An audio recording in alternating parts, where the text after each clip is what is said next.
बाड़मेर जिले के छोटे से गांव खरा का एक ऐसा शख्स जिसके दिल में अश्व प्रेम का जोश लहलहाता है और नाम है रूप सिंह।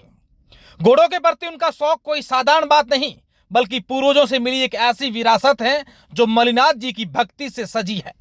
पिछले 15 सालों से वो घोड़ों को पाल रहे हैं और यह जुनून उनके जीवन का आधार बन चुका है। आज उनके पास 5 घोड़े हैं जिनमें 2 श्याम और बाज घुड़दौड़ के मैदान में तूफान बनकर छा जाते हैं। खासकर बाज जिसके घुड़सवार हैं हसन जिप्सी, जो पिछले 7 सालों से जोधपुर संभाग की हर रेस में पहले पायदान पर कब्जा जमाता आ रहा है। लेकिन यह कहानी सिर्फ जीत की नहीं बल्कि एक ऐसे इंसान की है जो अपने अश्व प्रेम को जीता है और अपने साथियों को उसका हिस्सा बनाता है। रूप सिंह की दिनचर्या में घोड़ों को खास स्थान मिलता है। बाड़मेर से कुछ दूरी पर चूली गांव में उन्होंने अपने घोड़ों के लिए एक फार्म हाउस बनाया है। यहां वो रोजाना 4 से 5 घंटे बिताते हैं। उनके लिए घोड़े सिर्फ जानवर नहीं बल्कि परिवार का हिस्सा है। वो बताते हैं कि इनको बादाम, पिस्ता, देसी गाय का घी और वो सारी चीजें खिलाई जाती हैं जो एक इंसान खाता है। इनके लिए पौष्टिकता का पूरा ध्यान रखता हूं और उनके इस समर्पण का नतीजा है कि बाज और श्याम जब मैदान में होते हैं तो तूफान की तरह दौड़ते हैं। रूप सिंह का जुनून सिर्फ घोड़ों तक ही सीमित नहीं है। वो अपने घुड़सवारों और घोड़ों की देखभाल करने वालों को भी उतना ही सम्मान देते हैं। रेस में मिलने वाला इनाम खुद नहीं रखते बल्कि अपनी टीम में बांट देते हैं। उनकी सादगी, उदारता उनकी बातों में झलकती है। वो कहते हैं कि रेस का इनाम मेरे लिए मायने नहीं रखता, ये सब मेरे साथी हैं, इनके बिना ये जीत संभव नहीं है। उनके इस व्यवहार ने न सिर्फ घोड़ों को चैंपियन बनाया बल्कि उनका साथ काम करने वाले उनके दिलों में भी जगह बनाई है। इस अश्व प्रेम की जड़ें उनके परिवार में गहरी हैं। वो बताते हैं कि मेरे पूर्वज घोड़ों के शौकीन थे, ये जोश मुझे उनसे विरासत में मिला है। इसके साथ ही वो मलिनाथ जी के परम भक्त हैं। मलिनाथ जी जिन्हें राजस्थान में घोड़ों और पशुधन के संरक्षक के रूप में पूजा जाता है, रूप सिंह के लिए प्रेरणा स्रोत हैं। वो कहते हैं कि मलिनाथ जी की कृपा से ही यह संभव हो पाया है। उनकी आस्था और शौक का यह संगम उनकी जिंदगी को एक अनूठा रंग देता है। लेकिन क्या यह शौक सस्ता है? इस पर रूप सिंह हंसते हुए कहते हैं कि अगर खर्चे का हिसाब लगाऊं तो शायद इन्हें पाल भी नहीं सकूं। घोड़ों को पालना कोई सस्ता शौक नहीं है, लेकिन शौक का कोई मापतोल तो होता नहीं है। ये सब दिल का रिश्ता है। उनके फार्म हाउस में घोड़ों की देखभाल में कोई कसर नहीं छोड़ी जाती। नियमित व्यायाम, पौष्टिक भोजन और प्यार, यही वह मंत्र हैं जो उनके घोड़ों को मैदान में अव्वल बनाता है। बाज की कामयाबी की बात करें तो जोधपुर संभाग में उनका हर किसी के जुबान पर नाम है। 7 सालों से लगातार पहले स्थान पर आना कोई छोटी बात नहीं है। रूप सिंह बताते हैं कि बाज में एक अलग ही जोश है। वो मैदान में उतरता है तो बस हवा से बातें करता है और श्याम भी कम नहीं है। लेकिन बाज का अपना रुतबा है। सिर्फ एक घोड़े की जीत नहीं बल्कि रूप सिंह के समर्पण और मेहनत का नतीजा है। रूप सिंह की कहानी रेगिस्तान की रेत में एक मिसाल है। एक ऐसा शख्स जिसने अपने शौक को सिर्फ जिया नहीं बल्कि उसे आसमान छूने दिया। उनके लिए घोड़े सिर्फ रेस जीतने का साधन नहीं बल्कि उनकी पहचान और उनके पूर्वजों की विरासत को आगे बढ़ाने का जरिया है। बाज और श्याम की हर दौड़, हर जीत रूप सिंह के उस जज्बे को गवाही देती है जो कहता है शौक बड़ी चीज है।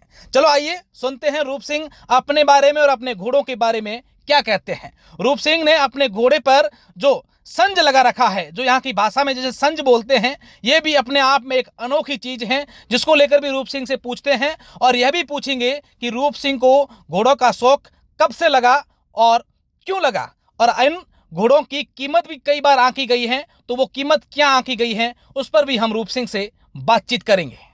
पहले तो अशोक जी आपका बहुत बहुत धन्यवाद। आप हमारे इस घोड़ों के हिसाब से घोड़ों को देखने के लिए हमारी इस घोड़ों की पथारी पे आए, इसके लिए आपको बहुत बहुत धन्यवाद। मेरा नाम रूप सिंह खारा है और मैं तकरीबन 17-18 साल से मेरे को घोड़ों का शौक़ है और मेरे पास लगातार घोड़े रह रहे हैं 17-18 साल से। और ऊपर वाले की मेहरबानी से कहे, अमरनाथ जी के आशीर्वाद से कहे, मेरे 2014 से लेके और आज दिन तक मेरे घोड़े जहाँ भी गए वहाँ विनर बन के ही आए। इतना तो मेरे ऊपर आशीर्वाद है। अच्छा, घोड़े जीतने की बात हम लोग बाद में करेंगे। उससे पहले सबसे पहले घोड़ों का शौक आपको कब लगा और क्यों लगा? घोड़ों का शौक तो मेरे को 2000 लगभग मैं थोड़ा समझने लगा। 2008 से मैंने पहली बार घोड़ा लिया था और पहले मेरे अंकल जी वगैरह सब रखते थे। और ये शौक जी ऐसा है कि ये भी एक ब्लड रास्ता होता है जिसके जैसे कि जिसके दादा, पापा, अंकल या उसके ननियाल वाले जो भी घोड़ों के शौकीन रहे हैं, तो आने वाली उसकी औलाद तो घोड़ों की शौक रहा ही रही। ये एक मतलब ऐसे समझो कि एक जैसे खून का रिश्ता कैसे होता है, बुनियादी रिश्ता है। जिसकी बुनियाद में घोड़े रहे हैं तो उनकी औलाद आने वाले कहीं भी, मतलब मेरे पिताजी के पास नहीं थे तो चले, मतलब मेरे जैसे नाना जी थे वो बड़े घोड़ों के शौकीन थे। और इस हिसाब से जो भी रिश्ता रहता है ना अपने पूर्वजों का, उस हिसाब से ये भी ब्लड रिश्ता टाइप है। तो पहली बार आप कब घोड़े पर चढ़े थे? मैं पहली बार 2008 में कम से कम 4-5 बार गिरा। पहली बार चढ़ा था तो मैं बैठ नहीं सकता था घोड़े पे, सही बात बताऊं तो 4-5 बार तो मैं जोरदार गिरा, पर तो बच गया भगवान की कृपा से, लगा कुछ नहीं। तो कभी घर वालों ने ऐसा नहीं बोला कि हड्डियां टूटवा दो? घर वाले तो यही कहते थे कि यार तू कहीं लग जाएगा, कहीं तेरे को टूट जाएगा, तू उस घोड़ों के ये शौक मत करे था। मेरा तो उससे दिल लग जाएगा, तो उसके बाद में मेरा तो इतना ज्यादा दिल बढ़ता ही गया इसके प्रति। अच्छा, अब कितने घोड़े आपके पास? आज के लाइफ में मेरे पास 5 है। 5 घोड़े हैं। 5 घोड़े। तो लोग कहते हैं कि घोड़ों को पालना, एक कहावत भी है कि घोड़ा पाले हाथी पाले जो, कितना महंगा ये घोड़ों का पालना होता है, कितना खर्चा होता है?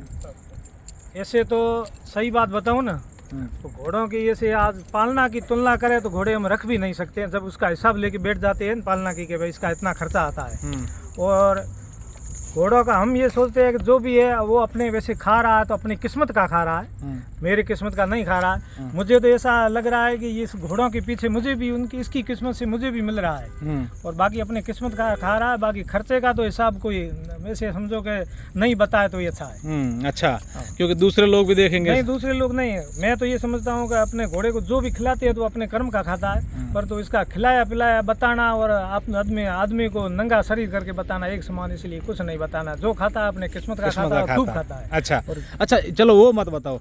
हम लोग ये भी सुनते हैं कि घोड़ों का जो श्रृंगार होता है, और आपके घोड़े के श्रृंगार की चर्चाएं हर जगह हैं कि रूप सिंह खारा के जो घोड़े उनके साथ जो है वो बड़ा महंगा है।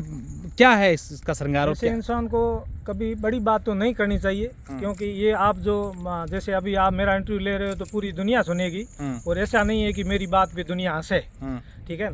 परंतु मैं दावे के साथ कहता हूँ कि जो मेरे सामान ये घोड़ों पे लगा हुआ है ना, अभी तो किसी ने 1-2 सेट आए हैं, परंतु इसके जैसे नए इंडिया का नंबर 1 सेट है। मेरे को पुरस्कार मिला था जैसलमेर में इस खाली सेट का, और ये सेट तो यहाँ का नहीं है, विदेशी सेट है, और सब चांदी का बना हुआ है। कम से कम 10 लाख का एक सेट है ये। इसके ऊपर जो बैठने के लिए 10 लाख। इसको क्या बोलते हैं आप? इसको हम जैसे संज बोलते हैं, संज हमारी भाषा में संज बोलते हैं, और वैसे कोई सामान भी बोलते हैं। लगभग ये घोड़े का संज बोलते हैं हमारी भाषा में, घोड़े का संज यानी सजावट।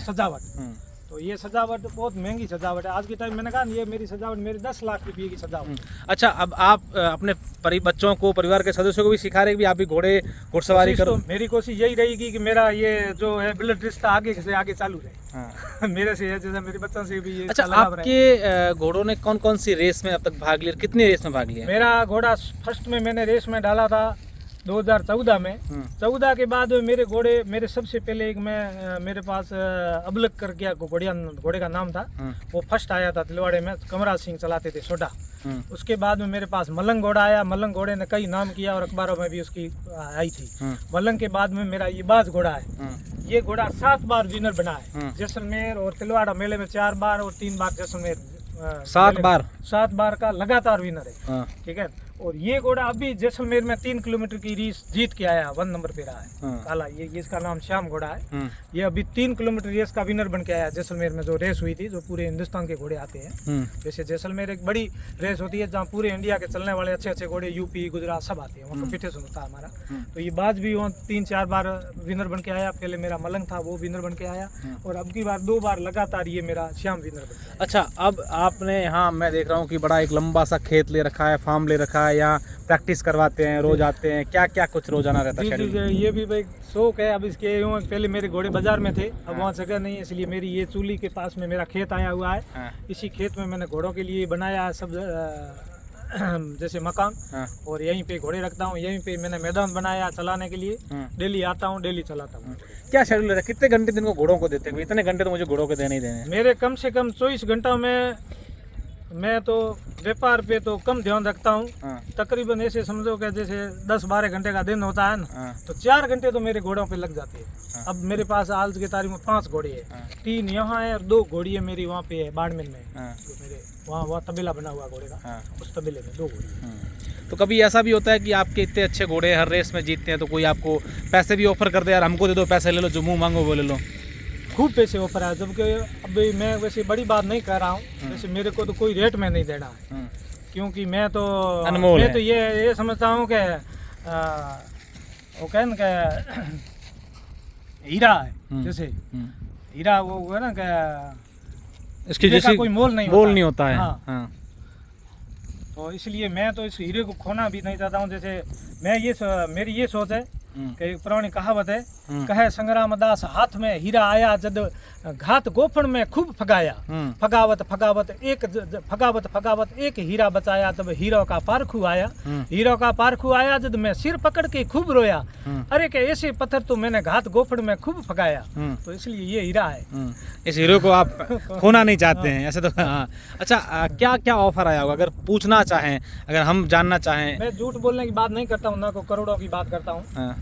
मेरे को अभी इसी मेले में भीलवाड़ा भी आए थे, सरदार आए थे, वो उनका बाहर कनाडा में बिजनेसमैन है बड़े, उनको एक शौक के लिए घोड़ा लेना था।